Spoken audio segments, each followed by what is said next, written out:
Welcome to Talking Heads on USA Global TV, starring the one and only wonderful Dr. JACALYN. It's a prestigious place where world-class influencers and experts meet, and where you'll find the most trusted advisors and coaches for all things in life and business. Visit usaglobaltv.com to sign up for our newsletter, get the value you need, and be first in line to learn about events and giveaways and other valuable content. Connect with us.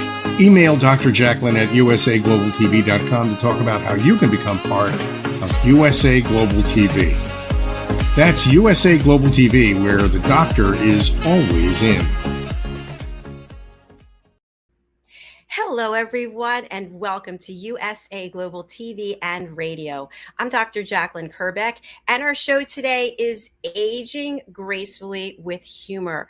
We are going to be discussing topics that are so relevant if you have ever been a caretaker for someone, if you have ever had to meet with a medical professional. Sometimes we feel overwhelmed, we feel intimidated, we don't know what questions to ask. We're going to be exploring all of these areas and more with our guest. Let me welcome the star of our show, my co-host. Her name is CATHY FULTON, and she also has a lot of knowledge about this subject because she has her own home health care agency. Let's welcome her to the program. Hi, CATHY. Hey, good morning. How are you? I'm doing well, thanks. How are you doing? Good. Very good. It's almost the weekend, and then it'll be a long holiday weekend, which is never a bad thing. Very true. Now, for some people who are actually taking care of someone else, a long holiday weekend might even be more stressful, right? Because you're not going to work, you're not leaving the house, you're there with the person. So, CATHY, for people who are just joining us for the first time, I'd love for you to just give an introduction to yourself and the services that you offer to help people in this area. Okay. Well, thank you. I have a home care agency that I started back in 2013. And the impetus of me starting that agency was because my mom had 2 strokes back to back.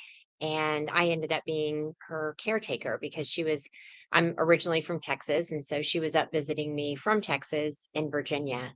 And so it was kind of a long, drawn out recovery for her. And I tried to find care and couldn't, or really anyone that I felt comfortable with. And so I decided that I would get my license and start my own agency because I had done everything and knew exactly what people were going to need if they were ever in this position. Because had I not been in place, my mom would have had to have gone to some type of facility. So, in starting this business, my goal was to provide care for those so that they can age in place. So, back in 2014, my mom came to live with me full time, and she's still going strong. She's 91, and so we do this every single day. So there you have it. Wow, CATHY, that really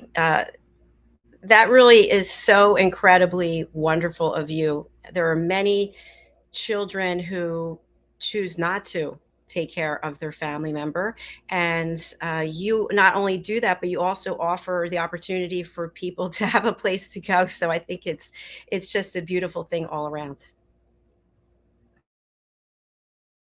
Well, I mean, thank you.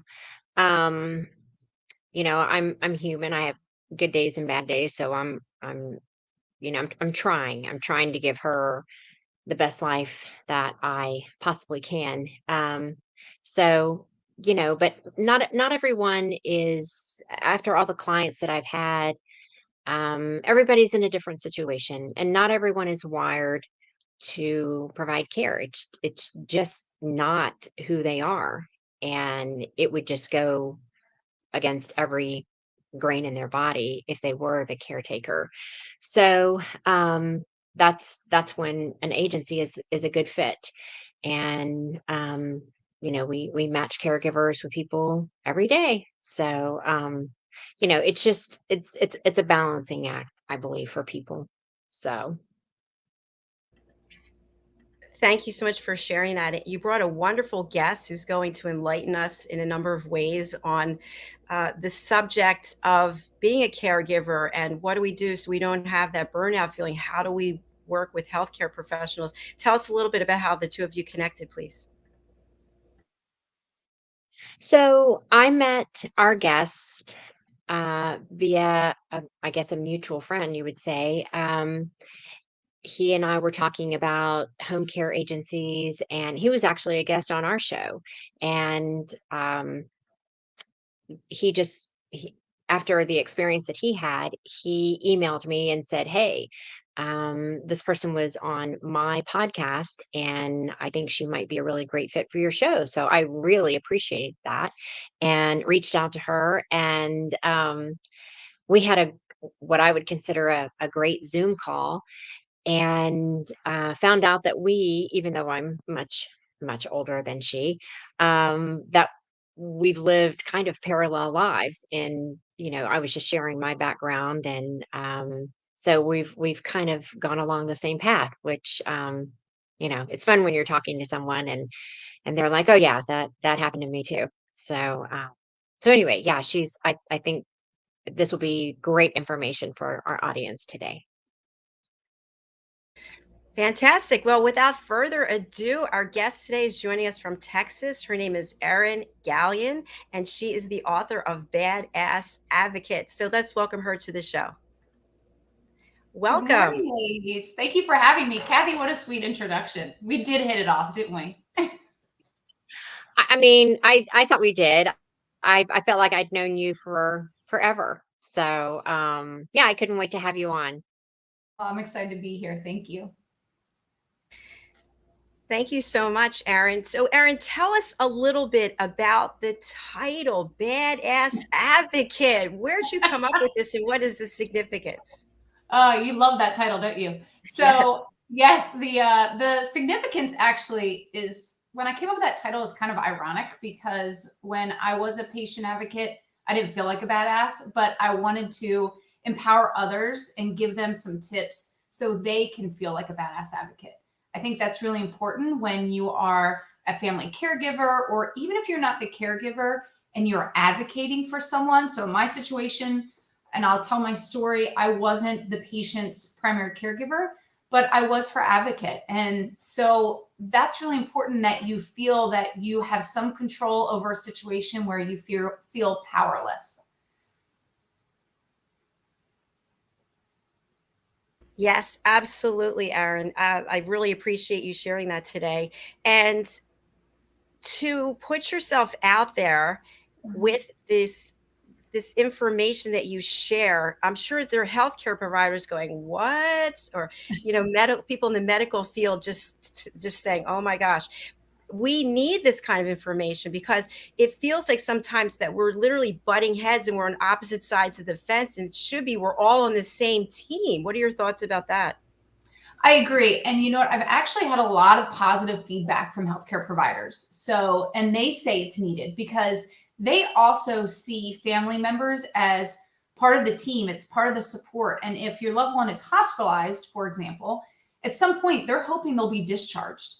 And when they're discharged, who's in charge? Not the physician, not the hospital staff, but the family member. And so they want that patient to be successful at home and to be able to smoothly transition. And they can't do that without the support of a family member or a caregiver. And so I've gotten some great feedback. In fact, the woman who wrote my foreword is a physician. She is a palliative care doctor. I've spoke to many physicians about this book and shared some tips with them, and they agree. And I have some family members who are in healthcare, whether they're nurses or doctors, and they agree with the tips I've given. And they said, this is exactly the advice I would give. So I'm glad that there's been some synergy there where they feel like I'm spot on. I wanted to make sure I wasn't misleading people and it wasn't just my experience. These tips are something that anyone can do. They're not hard. They're very easy, but it's things that you just wouldn't know if you weren't put in this situation before. Well, thank you so much for providing that perspective that it really is we are on the same team. So Mhm. what are some of the tips? And then I'm going to go over to Kathy. Yeah. So some of the tips. So number one tip is build a support team. So a lot of times when you're thrown into this situation of caring for someone else, or you have someone in your life who has been diagnosed with a serious illness, you feel very alone. And it is typical for, and Kathy may be able to speak to this as well, one person kind of steps up to the plate. It can naturally happen. Maybe it's a spouse. Maybe it is an adult child who happens to live close by or typically is the most involved in their parents' lives. Or maybe it's a parent of a sick child. So it usually falls on one person's shoulders. And that's to be expected. But that doesn't mean you have to go it alone. And I take it one step further and say you shouldn't go it alone. You need to ask for help. Don't just accept help, proactively ask for it and organize help. The more you can do that, the more organized you can be and get a team of people together to support you in various ways, the better off you are going to be. So I do talk about in the book about different support team members and what they can do. So I'll give you a couple brief examples, but you could have someone do something as serious as handling the medication. You know, maybe they live in your house or they live next door, close by. They can come over and they can help you take care of the medications for that patient, help organize it. It can be very confusing if they're on a lot of medications. So I call that the master of medications. I made up these silly names for these positions just because I thought it would be more fun. Or it could be something not as serious or not as involved, like handling the meals. So if it's someone who, let's say a loved one has cancer and you have kids and there's lots of activities and life goes on. It's not like life stops because there's an illness. So if you can have maybe a friend in the neighborhood be the meal organizer, and they organize these meals being delivered to your home by neighbors and friends. And maybe it's every Sunday or maybe it's every day because it's a short-term thing. It will look different for every family, but there are so many ways you can get people involved that they can help. And then that burden of cooking during the week or whenever it is that works for you is taken off your shoulders. And that's just one less thing you have to worry about. So it's really creating a team like you do in business, and who has different strengths and how can you utilize them to make life easier for yourself.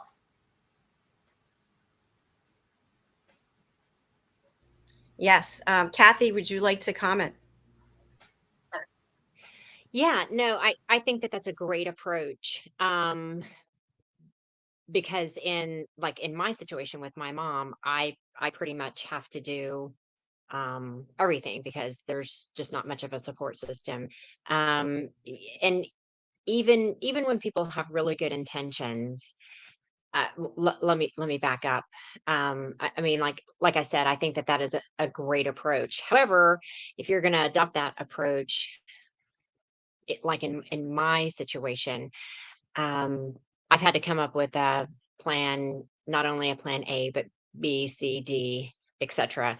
Because people will have the best of intentions. They really want to plug in, but either their life gets in the way or they decide that this isn't so much fun. And so then it's gonna fall back on you, just like if you're the owner of a business, it's like, but I think that that's a really, really great approach.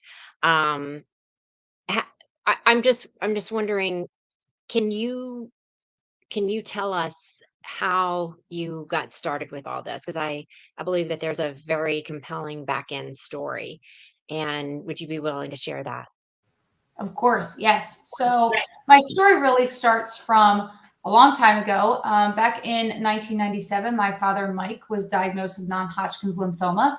I was 19 years old at the time, and it was a real shock to my family. Of course, we were all young in our early, I was 19, but my brother and sister were in their 20s. And so we were a pretty young family. And within 10 months, my father passed away. So it was really a hard time for us. My father was just the life of the family. He brought a lot of energy and love and fun to our house. We still talk about all of his funny, goofy stories. So he was obviously sorely missed and still is today. If you fast forward 20 years later, my sister Megan, who was also my best friend, we were super close growing up. she was also diagnosed with non-Hodgkin's lymphoma.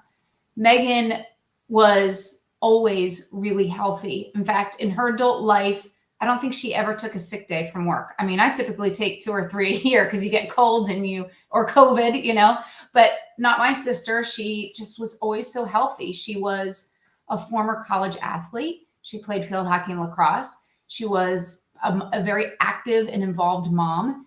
And she got this diagnosis. And after she got the diagnosis, the doctors felt like there might be something else going on. Megan was having a hard time breathing. And that is why she was diagnosed with cancer, because she took herself to the hospital because she knew something was off. And what they found out was that Megan had probably had cancer for about a year. The cancer caused an autoimmune disease, and the autoimmune disease caused a very rare and aggressive lung disease. So the cancer, ironically enough, was the good news, if you want to call it that. It was curable. And they started her on chemotherapy right away. And within 5 months, Megan was cancer-free, which of course we were so thrilled about. The bad news was that the lung cancer, because it was rare and aggressive, over the course of her chemotherapy, it really progressed quickly. They weren't able to treat the lung disease because of the chemotherapy and other drugs she was on.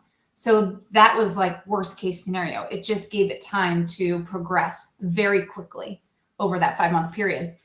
During this time, and the reason why I wrote this book and I'm sharing these tips and we're talking about healthcare providers, I have been in the pharmaceutical industry for over 20 years. And this is something Kathy and I have in common. We're both in the pharmaceutical industry.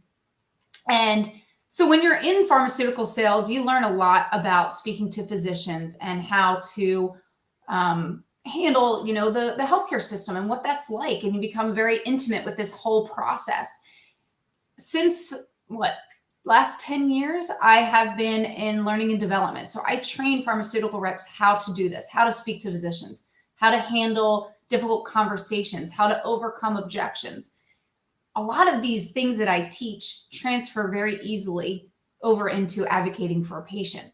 And certainly this wasn't my plan when I started this career, but I found that when I was advocating for my sister, that this knowledge and these experiences really came in handy. And so I used them to my advantage to advocate for Megan. And when she was sick, I basically had spoken to some of her physicians who we became, close with because they were always helping her. And I threw this idea out to them about actually just training in a hospital and training patient advocates or caregivers who are upstairs and having them come downstairs and just giving them a talk about how they could advocate for their patient who's upstairs in the hospital. And then after my sister passed away, so she passed away in October of 2018, I decided, you know what? Yes, I could do that in the hospital, but I could do it better by writing a book. I could reach a lot more people and impact a lot more people if I did that. So that's why I wrote the book, Badass Advocate. And it's really to honor my sister and to help other families who are going through something similar to what I've gone through. Yeah, that's awesome, Erin. And just everything that you're saying. I mean, just over the 8 years that I've taken care of my mom, I just think about, she's been in the hospital and the ER more times than I have fingers and toes that I could count on. It's just, and every time, well, specifically because of her cognitive impairment, she has to have an advocate.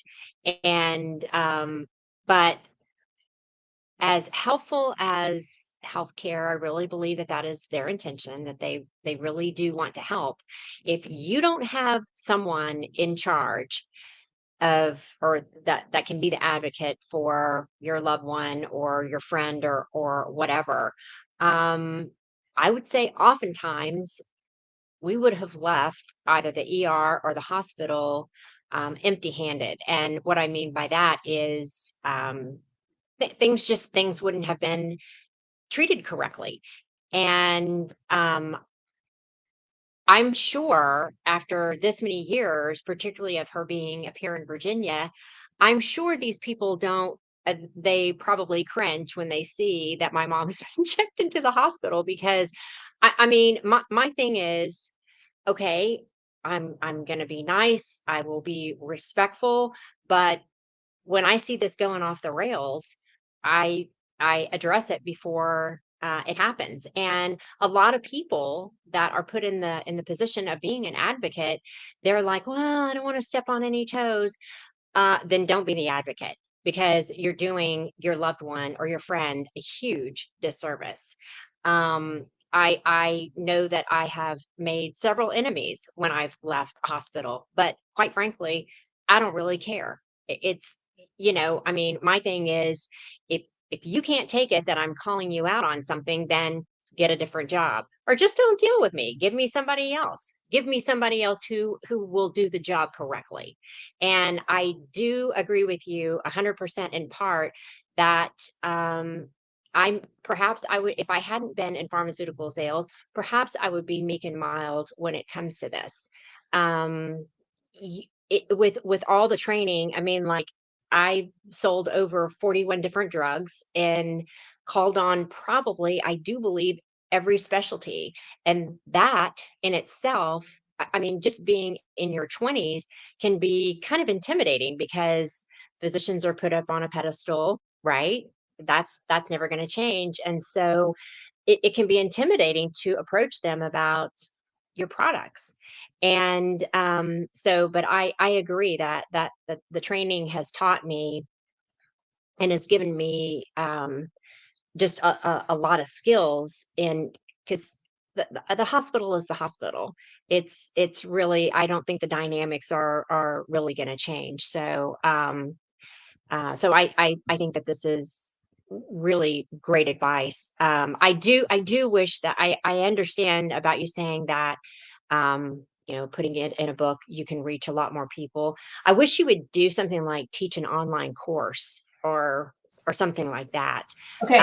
So funny you say that. I just brought that up to a friend of mine yesterday, that I've thought about this before, but LinkedIn has some courses. So I'm going to look into how I can do that, because I think we could do a deeper dive, and I love these, like radio and podcasts. I've done a lot of these, and it's nice. We can touch on the surface, we can't dive too deep into it. I also like when I can interact with people, because that's my role, right? In learning and development, we dive into questions, and maybe if I say something, it's not clear. I don't know if no one follows up with a question. So I agree with you. So hopefully that'll be in the future. Yeah, well, and maybe something, I mean, it's none of my business, but I'll make this suggestion anyway. Maybe if you decide to go the route of providing an online course, you could do role play, so that people will begin to have the courage, and you could give them positive reinforcement, or you can tell them, look, if you're going to take that approach, you're going to get mowed down. So that's just my 2 cents for what it's worth. Yeah, But I think that's it's a great idea. That's a great suggestion. And I did want to touch on what you were saying. I think it's really important about the fact that physicians can be intimidating. And I tell physicians this as well. Even if they don't intend that, it still happens, right? Because of our society and how we view physicians, and it's understandable. It's so important to have the mindset that you are the advocate. So even if you're intimidated, you just think of the patient, and that you're doing it for the patient. So even though I've been in pharmaceuticals for so long, there were times that I was in a situation with my sister that I may not have been the most comfortable, but I would just think, I'm doing this for Megan. I'm doing this for Megan. And I think that will empower you to get beyond that fear. I also would tell you that there's a miscommunication a lot in healthcare, because healthcare providers, and they don't do this on purpose, they know this medical jargon. They are so ingrained in it every day. And we do this in the corporate world too. We have someone who will join our company, and we will speak in our lingo, and we will have, acronyms, and you don't even know that you use it. You don't recognize it because it's part of your daily language. So it's always not intentional. I think we need to, look at that too, and have perspective that if a physician says something to you, you don't understand, You not only should, but you have the right to ask questions. Always ask questions. And I talk a lot about this in the book because it's something else I train on, is how to ask good questions. And so there's basically two types of questions that we talk about in sales. Open-ended questions, and Kathy, I'm sure you know all these, and close-ended questions. So open-ended questions are ones that start with what, how, who, when, versus close-ended questions, which start with do, is, are. So the difference is the open-ended questions are going to solicit a lot more information. Just naturally, if you ask, oh, what do I do when? People will give you more information versus do I do this? That's a yes or no. So I use an example of, my mother-in-law recently had heart surgery, and she was living with my husband and I. And so we wanted to find out about what she could do for exercise once she was home. And we could have asked the question, can she walk? Can she go for a walk? Okay, that's a fair question, very valid question. But it also limits the answer, right? So the PT, the physical therapist, or the doctor, whoever asking that to, could say yes or no. A better way to ask that question is, what kind of exercise would be best for her? And when can she start? That opens up the door. And now that doctor, that physical therapist, whoever you're speaking to, a nurse, can give you as much information as they want, and you haven't limited what they're going to say. So I hope that makes sense. That definitely makes sense. And Erin, I just want to say, first of all, thank you for sharing your story about losing 2 family members. And I know that even though this is part of your work to help other people, every time you have to go back there and revisit it, it still strikes a chord, I'm sure. So thank you for your courageousness for doing that and for sharing the stories here. So I also would like just to get your perspective on this. I've been an advocate for a family member, and I also think that physicians are people. They're under a lot of pressure. They have to see so many people every single day. Everybody's sick or has a problem. And I like to start off, if I'm meeting with a doctor, I will just, you can gauge what kind of mood they're in. But hey, I'm sure you have a really full day, and thank you for being here and speaking with me about XYZ. You start off with kindness and you diffuse the situation right away, because they don't make the kind of money they used to make, and they've got to see people. Now they have to do all this work with computers. I think they have to spend 40% of their time entering information into a computer. So I'd love to have your perspective on starting off a conversation with someone in the medical industry as though they're human and they're going through things too. Yes, I'm so glad you brought this up, because they are human. One thing that I had a friend tell me recently, she was a patient herself. She's a young woman, and she had a procedure done. And what she did was, when the procedure was over, she went and brought the nurses and the doctors cookies, or I forget what the gift was, but it was something like that. And because she's a pharmaceutical rep, she thought of that. How many patients or family caregivers, because the patient isn't always able to do that, how many of us bring them like a thank you card or anything? So that's almost the opposite. It's almost the end of it when things are over. But we do need to realize that they are humans. Think about what they've been going through the last 2 years with COVID. So it's just human interaction, and it's understanding that there's different perspectives. It doesn't mean that sometimes you have a physician that you're going to that you don't jive with. That's okay. Then you need to seek maybe a second opinion, or maybe find someone else that you feel like you can better connect. Let's set that part aside and talk about what you're talking about, which is just opening up the door in the conversation and making sure that everyone feels comfortable and that they know that you appreciate them. My dad and my sister just naturally were very kind and warm people. It's just the way they were. They were very laid back, way more laid back than I am. So when they were sick, it was amazing to see how much the physicians and the nurses loved them because of their demeanor. They were never rude. Now, let me say this. I understand that this is a very emotional time when you have a sick loved one. And if they feel terrible, sometimes they're going to get cranky. People understand that. But that being said, understand that you are dealing with human beings. So the kinder you can be, the more patient you can be. That doesn't mean you don't give pushback. It doesn't mean you don't ask questions. It just means that on a daily basis, you should be kind to one another. And the more you do that as a family, and even if the patient, you can't control them and they are crabby and cranky because they feel terrible, or maybe there are medications that make them a little loopy and act not like their normal selves, that is understandable, but you can control yourself. So it is it's a matter of controlling your own emotions and working with the staff and the nurses, the doctors, and building that rapport with them, because they're humans too. So think about it.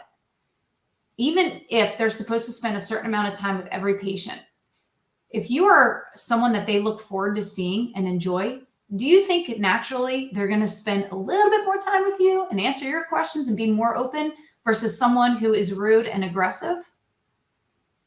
It's just human nature. And so again, that doesn't mean you don't get pushback. It doesn't mean you don't ask questions, but you need to have balance. And I do talk about that, you know, the balance of being persistent and respectful in the book. So much for highlighting that. I also want to just say something to at least the people here in the United States. When we go to see a physician, we're going to have to wait. That's just how it is. So I set myself up and I'll say, okay, I'm going to the doctor today and it's supposed to be 15 minutes, 8 minutes, they're going to see me. I'm going to plan on 3 hours. And when I get there, I literally am just totally, this is what I expect. I'm going to have to wait. Why? Because we want physicians to spend more time with us and be human and be kind. So when they're doing that, they're running over. So I always think they're helping somebody else right now and my turn will come. So I think it's also a matter of how your expectations, how you go into something. And I like to lead with kindness, especially when it's dealing with people in a situation where they are going to give recommendations about my loved one. Yeah. And you know what? If the doctors are spending a lot of time with you, wow, you found a great doctor. They're spending all this time with you. I have a doctor like that who I just love. And she will talk about personal and, you know, yes, I have to wait a little bit to see her, but I know when it's my turn, I get her personal attention and she does not rush. I don't feel like she's rushing me out the door. She will answer anything and everything. And she digs really deep. And I feel very comfortable when I leave that we've covered all the bases and I haven't forgotten something. The other thing that I would say is come prepared. If you're going to be waiting for a while, don't torture yourself. Bring a book. Have a movie downloaded on your iPhone. We've got everything at our fingertips these days. Come prepared, and that way you can be relaxed and not feel anxious. And also always bring snacks. That's the worst time to be hangry is when you're going to speak about your health, right? And so make sure you bring snacks for everyone, and then you'll avoid the being hangry or thirsty, and then bring entertainment. I love that word, hangry. I haven't heard that before. Kathy, Oh, you what are your haven't? It's thoughts? hungry and angry. I'm hangry often, so and so is my 6-year-old. Sorry, Kathy. Yeah, no, I can appreciate what you're saying about leading with kindness. I have my mom probably has every coexisting condition that's you could possibly imagine. I mean, she's 91 and sometimes that just happens. Most of where the wheels have begun to fall off the bus have been when she's been in the hospital or for that matter in the ER. And you know, I will give you the benefit of the doubt.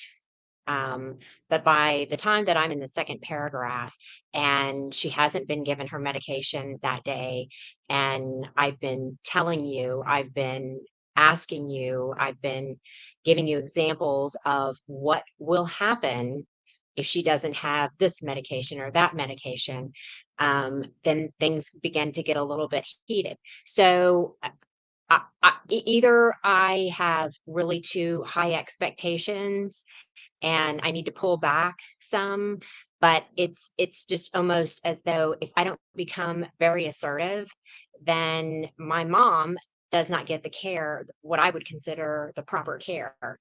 And sometimes I feel like that they look at her as, well, you're really old.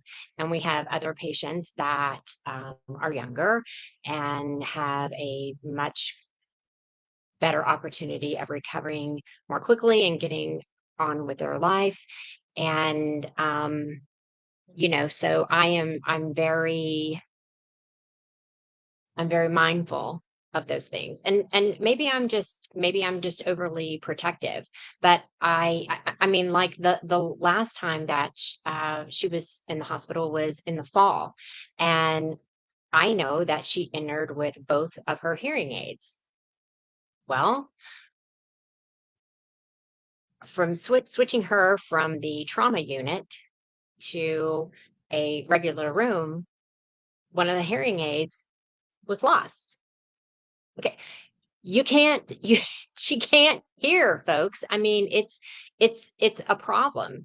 And, everything was entered into her medical report as to what she came to the hospital with, but yet they wanted to argue with me. And I'm like, it's right there. So it's either me, and I'm happy to look at myself, but I mean, when something is written down, when something's documented, I'm going to challenge you on it. And I mean, consequently, they had to buy my mom a new hearing aid. I mean, it's like,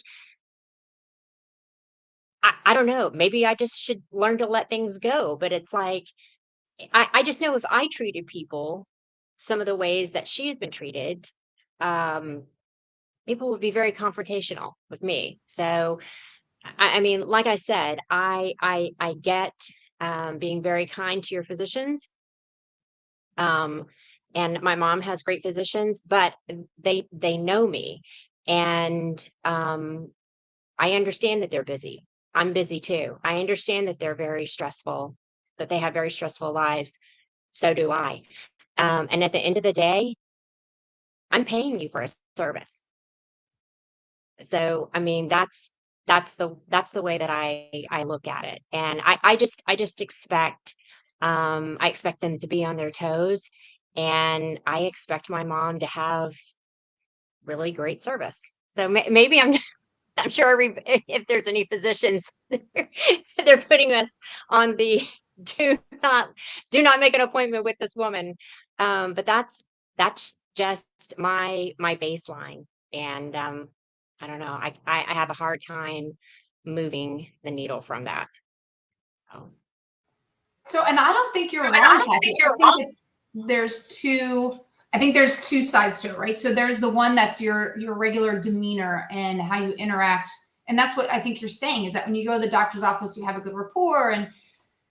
But when there's something that goes wrong, like your mom's hearing aid, I think this is a great example, then you do need to be assertive. There is a training I take some of my employees through, and it's about communication styles and how we all communicate different.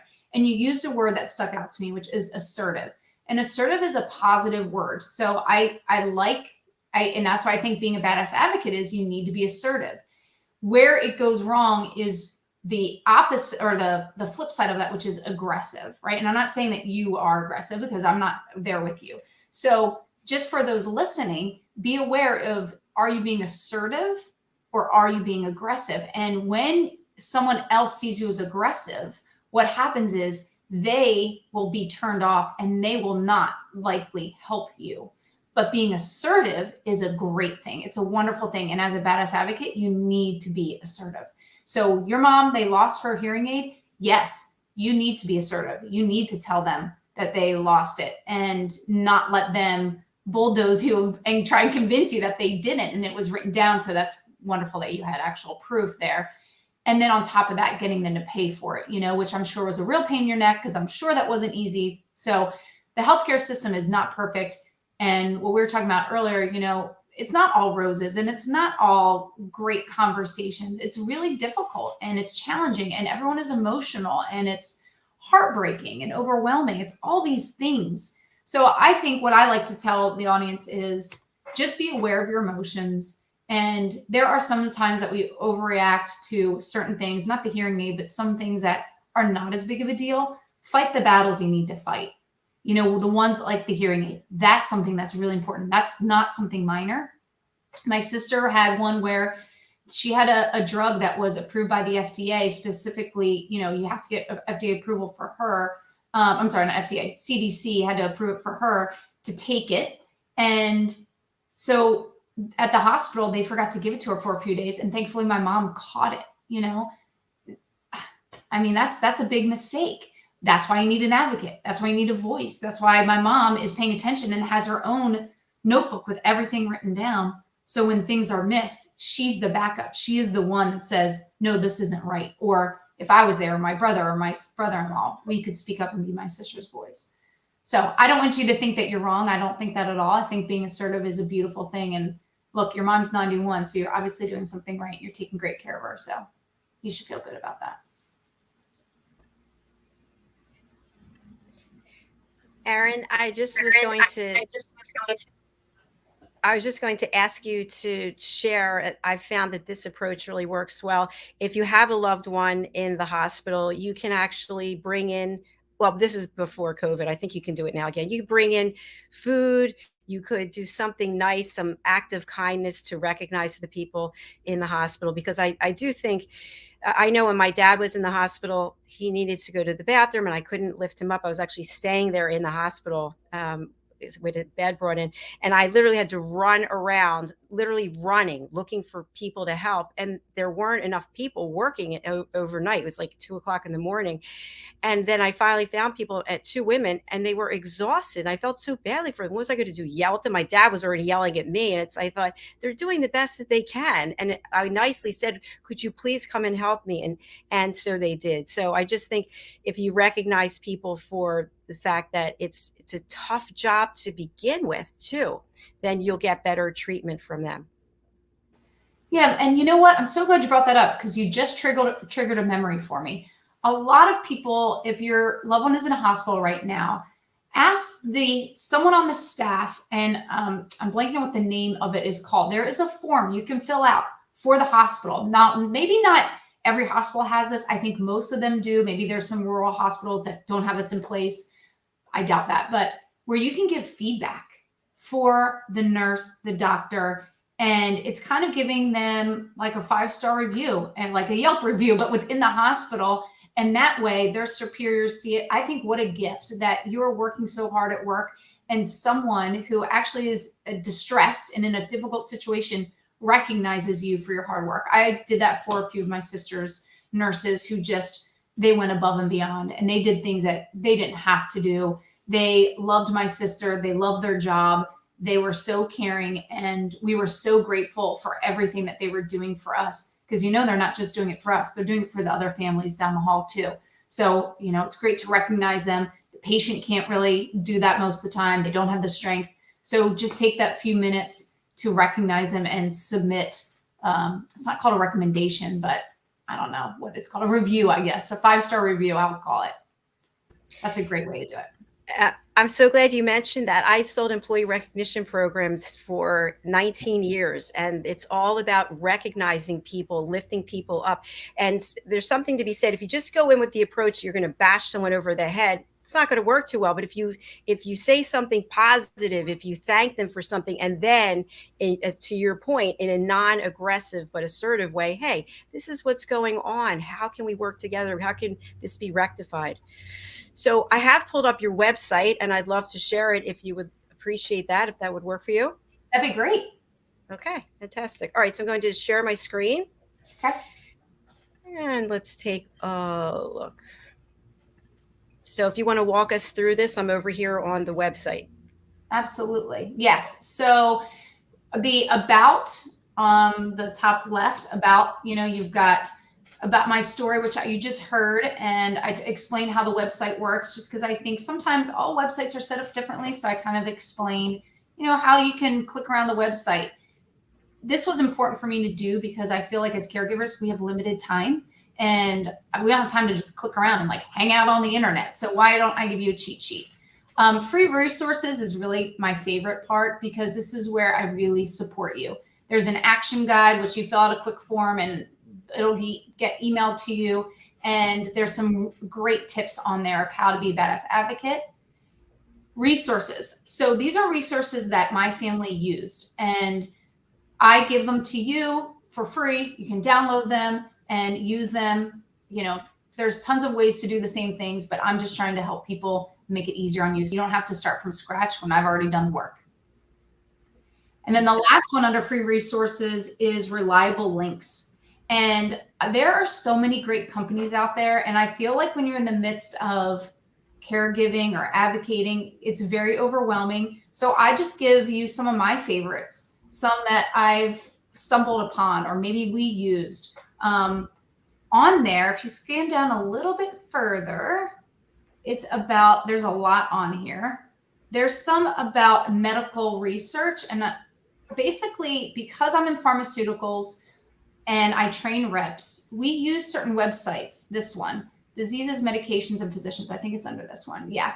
And there are some sites under here that, not the free medical dictionary. If you could go down a little bit further, there are some that my company actually uses. Oh, I'm sorry. It's under white papers and clinical studies. That's where it is. Yes. So these websites, and ladies, you might recognize some of these. These are ones that physicians and pharmacists that work for my company, they use themselves. They look at studies. So they do some research on here. That helped me when my sister was sick because she had a rare disease. So if you want to do some of your own research, I don't want you to go down a rabbit hole of getting on something that is not legitimate. Now, look, every person, every website has some bias, right? So I'm not going to pretend it doesn't, but I think these are the most reliable. So that's why I put them up there, because sometimes you wouldn't know where to go. So there's tons of stuff on here. How to learn about the vital signs machine, because sometimes that's new to you. And organizing meals. I gave you some websites. I wish I knew of all these when my sister was sick. We just did it ourselves. I think we used Sign Up Genius. My sister's friend did it, but there's so many now that organize it for you and they make it so easy. So this is like the gold mine of information for, wow. So it's just really stuff that, you know, either someone has, that I know personally has used and recommended to me, or I found myself. It's just, they're great companies and very reliable. So that's why I put them up there. So you know, kind of helps you. It's not the best idea when you own a website because it takes you off your website. So, but that's not my goal. My goal is just to help people. So that's okay. Wow. This is fantastic. Really well done. And then books, these are the books that I have written, you know, so I have Badass Advocate. It comes in paperback, ebook, and Audible. So if you want to listen to my voice for a while. And then I also came out with a journal this year. So I have a 90-day journal. This is specifically designed for caregivers. And then you see the 30-day journals below. So it comes in 3 colors. They're each slightly different. So if you buy rose and then you finish that one and then you want a different one, buy the coral pink and you can try that one for the next month. The goal of the journal is to help you balance patient care with self-care, which is, I think, the #1 complaint I hear from caregivers, or concern, if it's not a complaint, of I feel overwhelmed and I have so much to do. It's basically a morning routine. It'll take you 30 minutes. My journal walks you through it, and it'll remind you to write down something that you're grateful for, because I think being in the caregiver space, we can get to a really dark place, right? Because it's really hard and it can be depressing and sad. And so just reminding yourself to be grateful for something, even if it's just the hot coffee you had that morning, it will help you get to a better place.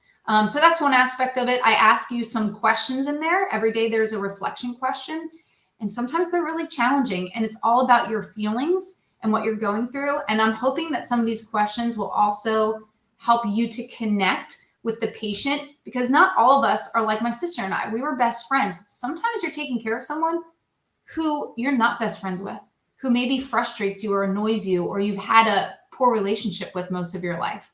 So these questions, no matter what the relationship is, can really challenge you and get you to think about some things. And then there's a space for patient care plan in there as well. So every day you can write down what your goal is for that day. So I love the journals. They're really pretty too.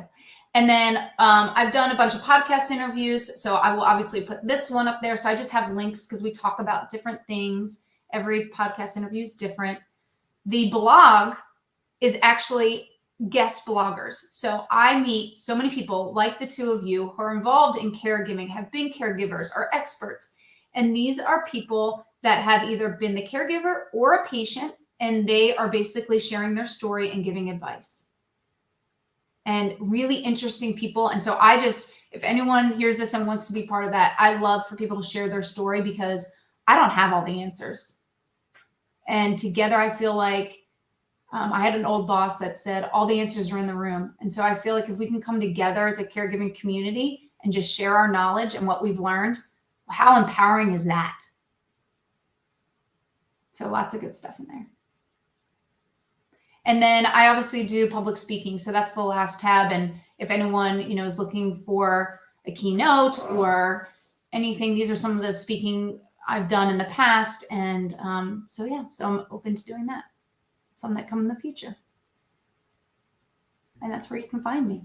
Your website's really well done. Thank you. And that's so much information that you shared that can really give people a sense of peace and confidence, because you've already put it all out there for us. We don't have to overthink it. So that was the goal. That was the goal. Yeah, really well done. So we're actually at the end of our show. And Erin, I'm going to spotlight you for you to share anything that you would like people to take away as a final thought, and then how people can get in touch with you. Yeah, so my final thought is that when you are a family caregiver, or you just have a loved one who's sick and you're not their primary caregiver, it is very overwhelming, and you cannot cure the disease always. Sometimes it is curable, and that's great. And that's up to the doctors. Your job is not to necessarily cure them. Your job is to be there for them. So I want you to feel empowered that you can impact their care. Just like what Kathy talked about with the hearing aid. You are their advocate, and you can be a badass by having a voice, being their voice, but also making sure that everything you do is okay with the patient. If they're allowed, if they can give you their permission. Sometimes they're not with it to be able to do that, but you have to partner up with them. And I just want you to feel empowered that you can do it. There's tons of resources out there. There's tons of support. My book will lead you through a lot of basics. And so if you're just thrown into this, it'll help you get through that. But know that you can impact their care and get them the best care possible. That is your goal. That is your number one goal. So focus on that and be kind to yourself. And to get in touch with me, I am on every social media. So it's usually at Badass Advocate. So I'm on Facebook is at Badass Advocate. Same with LinkedIn and Twitter, Instagram. And then on TikTok, which is newer for me, I'm at Erin Galyean. So I actually, Kathy, to your point earlier, I have some videos on there where I share some tips. So I need to get a little bit better at it. It's still new to me, and I need to add some more. I do have a 6-year-old, and I have a full-time job, so squeezing it all in is sometimes hard. But yeah, so check out some videos there, and I will be adding more tips from the book and just things that come up. Fantastic. I'm excited to get the book and read through it and get the journal as well. I think that'll be really helpful. Thank you. Thank you so much for having me. This was a lot of fun speaking to two ladies. Thank you very much. Kathy, last words for Erin? Erin, I think that your book is amazing. I'm even more impressed, is equally as impressed, with your website. I think that all the information that you share, it gives credibility to people's feelings, and then really gives them the empowerment, to use the word that you've used, as to they are doing the right thing, and that they're not alone. There are so many of us out there, and so I hope that people will pick up a copy of your book, and I really hope that you will launch a online course. I think you'd be a great coach, and I think that you have the skill set to teach people how to be assertive. Now, if you need someone on your team to be highly assertive, I can be. I can give you, because let me tell you what, I had a tiger by the tail with those hearing aids. They gave me the runaround, and I called them every single day. They said, "Well, we'll see about it." I'm like, "We're not seeing about nothing. You guys are going to reimburse me for that." And you know what? And you should. That's what you should do. Good for you. Well, I also got the pushback of I'm like, so when will I receive a check in the mail, or do I need to come by and pick it up? I'm happy to do that. Well, that's going to take a while. And I'm like, no, it's not. And, it was those kinds of conversations, because I mean, people can foot drag on a check forever, right? I mean, I'm like, all you got to do, I can assure you, accounting is right down the hall. They can print out a check, and whoever needs to sign it can sign it. I mean, I think people just get the wool pulled over their eyes unnecessarily. And I mean, I wasn't going to have any of it. So if you need, you're probably like, I don't want to create any, I don't want to give people any ideas like that. But I mean, those have been some of the examples that I have experienced. And it's like, if I would have just been like, okay, I'd still never have the check. I know these people. So anyway, but I commend you. I think you've done a fantastic job, and I really appreciate you coming on and sharing your story. I really do. I'm so glad we met. Me too. Parallel lives and Thank all. you. I know. Thank you, Kathy.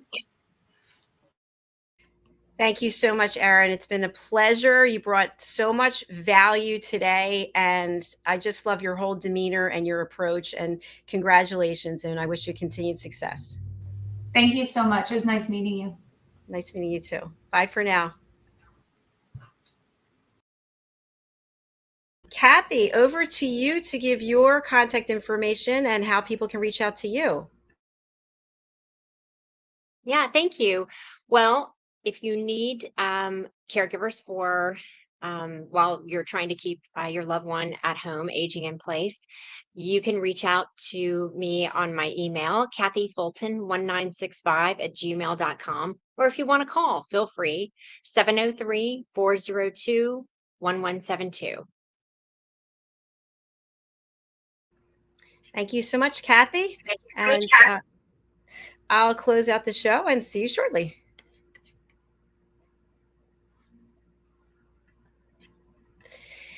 Thank you, everyone. Whether you're watching us on the live or the replay, we're so happy to have you here. And we are continuing to add more platforms. I just want to share with you the rest of the shows for today. So coming up is What's Trending with Kathy Fulton. And after that, Talking Heads with Kathy Fulton, followed by Talking Heads, where I'm going to present the listening mentor. That is what I am known as. I teach people to listen at an elevated level. And today we're going to talk about setting boundaries when you are the listener, and also when you are the speaker, asking for permission.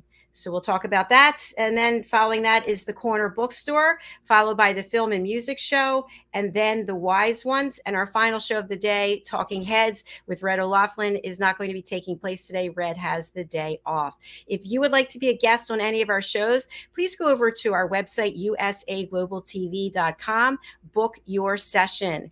If you are interested in having your own show, we would love to chat with you. We are looking for people who want to be co-hosts, or they like to have their own talk show, or they want to be one of our expert presenters on Talking Heads. We also have openings on our elevated listening team. And as I mentioned, I teach people to listen at an elevated level. I am very passionate about how we listen and how we show up for each other. Are we listening and judging the other person? Are we listening and providing a solution that no one asked for? Are we listening and interrupting? Or are we listening and stage hogging, where the person's sharing something about their life, their story, and we one up them? Well, I'll tell you about my vacation, and then I steal the stage and you're still there not being able to share your story. So if you're interested in any of those services in terms of listening, please go to my other website, drjacalyn.com, and you can find out more there. All right, I'm going to sign off for now, and we're going to close out with a sponsorship, and we'll be right back with What's Trending. Thank you again, Erin. Thank you, Kathy. Take a moment. Take a moment. Take a moment. Take a moment. Take a moment. Take a moment. Take a moment. Take a moment. Take a moment. Take a moment. Take a moment. Take a moment. Take a moment.